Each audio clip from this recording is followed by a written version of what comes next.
fiwa hukumu konna na yanfoila muso dɔw bɛ kin dɔ la u b'a fɔ ma ko jija ulu ye ji deli fiwa tako 7 ale denba fɛ n'o ye Fatumata Ɲangi Batuli ye u m'a ko bila dangiri da la muso ninnu ka wele Batuli ye a jaabi forage baara o daminɛna fiwa tile laban don n'o ye sibiri ye maaw taar'u ɲɛda kɛnɛ in kan ji a kan ka na cogo min ani ji baara bɛ ka kɛ cogo min ka sɔrɔ ka muso ninnu k'u bɛɛ lajɛlen lamɛn yaasa u ka baara minnu bɛna na kɛ u yɛrɛ ka se ka dantigɛli kɛ fiwa ɲɛmaa ye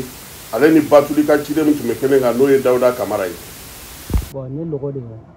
ni sayar sera déjà an bɛ château dayɛlɛ ka bazɛni k'a la donc ji mana na an bɛ ji ta ka na kɛ logo la ani namasaw ani papaye an bɛ baara kɛ tan dɔ de. Don o don. Don o don à partir de 16h. Nakɔ sɛnɛmuso ninnu bɛ jabibi kɛ n'a bɛ fɔ ma ko anana avocat ka taa se loko ma u bɛ nin bɛɛ lajɛlen sɛnɛ ala ni yɛrɛ n'u ka timinadiya n'u ka wulikajɔ fɛ nka jiko dɛsɛ de tun b'u la. Kɛrɛnkɛrɛnnenya la ne yɛrɛ nisɔndiya min bɛ ne kan bi ne tɛ se k'a fɔ ka taa dan na umu i sara bɛ ala bolo walahi an bɛ ji ɲu an kunna yan lomi o lomi bi tɛ kelen ye ya kɛnɛ don ala ka ne ma o fɔlɔ ye ji ye an bɛ gɛlɛya min na e de bɔra wasolonka yɔrɔ e ko k'i bɛ na wasolonka bɔ o dibi kelen na kuma caman tɛ ne fɛ i sara b'a la bolo. Ji in sɔrɔli jara bɛɛ lajɛlen ye o de la foro in kɔnɔna na yanfoyila dugutigi n'o ye Musa Kante ye ni bɛɛ lajɛlen ma wele Numusa ale yɛrɛ ma to kɔ baara in ale ɲɛnɛmayali la ka taa musow k'u senkɔrɔma don u ka nin baara in na. Baara kɛ wasolon kɔnɔ a sababu baminata an b'a deli ala fɛ ala kɛ hinɛ ala kɛ yafa k'a ala kɛ koturi k'a ye umu yɛrɛ fɛnɛ an bɛ sin k'a fo. Nakɔ foro ɲɛmaa bɛɛ lajɛlen ye waleɲuman dɔn kɛ ka ɲɛsin Batuli Ɲangi ma a ka nin waleɲuman in na. Ne bɛ n den fo min ye Humu Sangare ye a n'a nɔfɛ mɔgɔw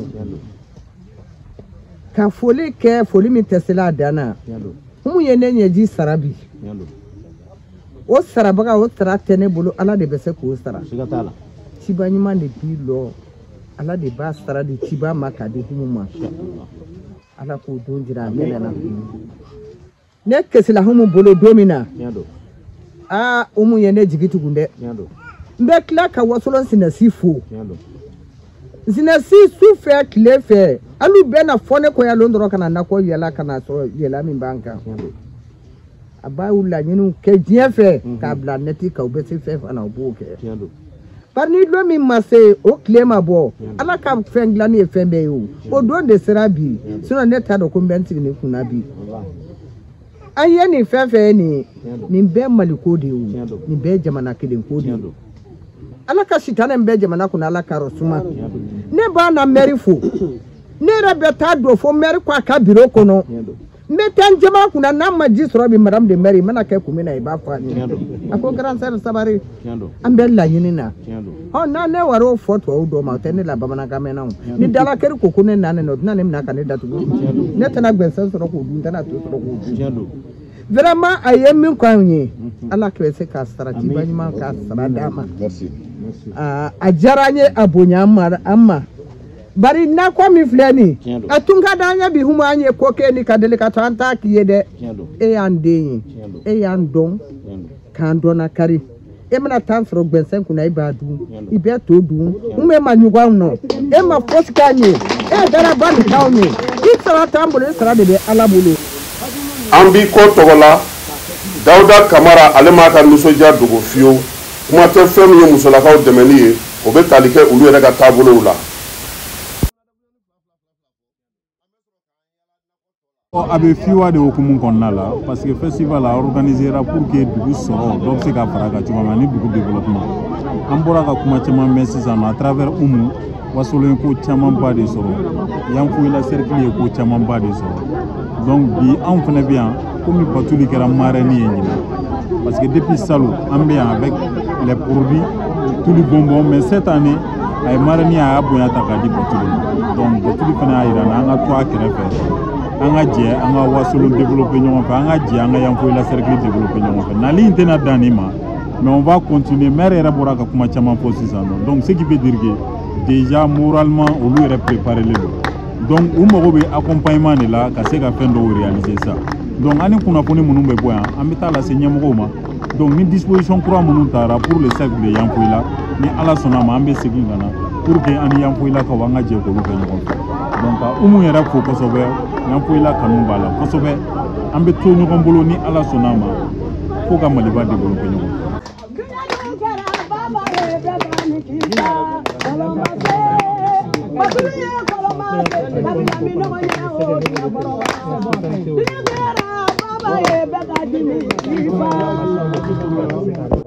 Samia fait be barakala mais le ma fait ni e fin kala à partir du mois d'octobre ça me tigé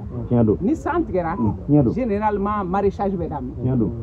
mais le problème est que déjà à partir du mois de janvier dites ça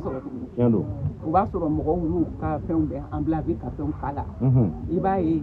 diko problème bena bébé ja o de musu chama décourager kana ko bla kata damana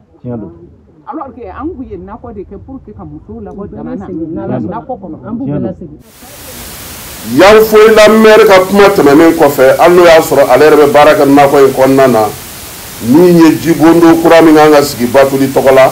n'o ye an bi kɔ ye maaw taara u ɲɛda o baara kɛcogo kan ka sɔrɔ ka faamuyali kɛ a ko bɛna kɛ cogo min. Voilà. Profondeur de 100 mètres. 100 mètres. Jimba Pono, presque 16 mètres. On va se la rue du 16 mètres. Oui, après que Baraka Allah Fiwa ɲɛmaaba y'a ka nisɔndiya jira sabula n'o y'a sɔrɔ maaw b'a dɛmɛ san o san Fiwa la ɲinan Batuli nana k'a dɛmɛ ka taa kɔrɔgɔ fo ka taa Fiwa se a kuncɛli ma n'a ka cidenw ye o ye nisɔndiyaba ye ta ka ɲɛsin Umu Sangare ma.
Fiwa ta ko 7 in sen fɛ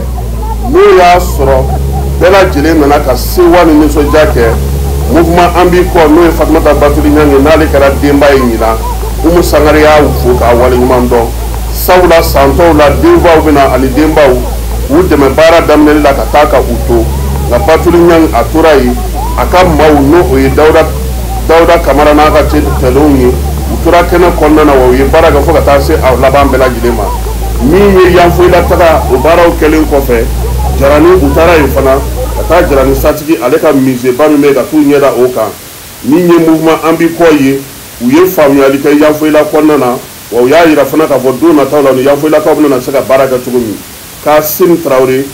Jani.ml FM ale tun ka ciden don Yanfoyilakaw fɛ yen Fiwa ale ta ko 7 na min denbaya a bɛɛ lajɛlen tun bɛ Fatumata Ɲangi Batuli ani mouvement an b'i kɔ bolo.